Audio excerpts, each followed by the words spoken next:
Yang insya-Allah gepegah Gunung Uhud, seandainya Gunung Uhud itu emas, akan menawarkan diri menjadi milik kita.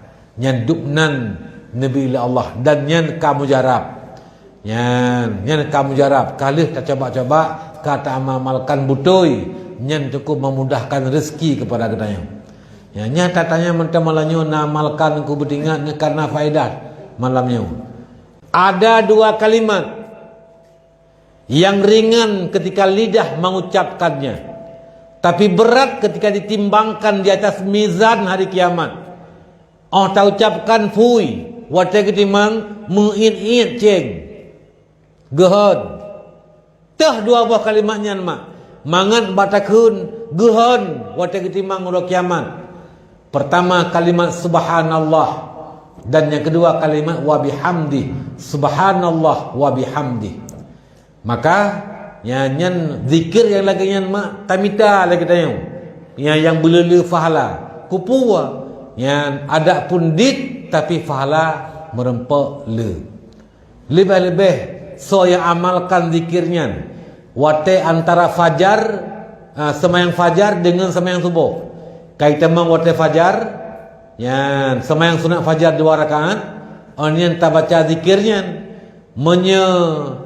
kadang-kadang telak bacut sampai telak subuh, semayang subuh ile baca alih subuh, yang tamah bacut tu, subhanallah wa bihamdihi, subhanallahil azimi, astaghfirullah wa atubu ilaih.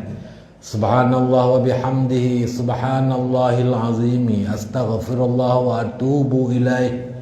Subhanallah wa bihamdihi, subhanallahil azimi, astaghfirullah wa atubu ilaih. Kajian nama chicken nama ilaih. Subhanallah wa bihamdihi, subhanallahil azim, astaghfirullah wa atubu ilaih. Sertuh ge mak takun pu faedah yang akan mudah rezeki Nabi Allah.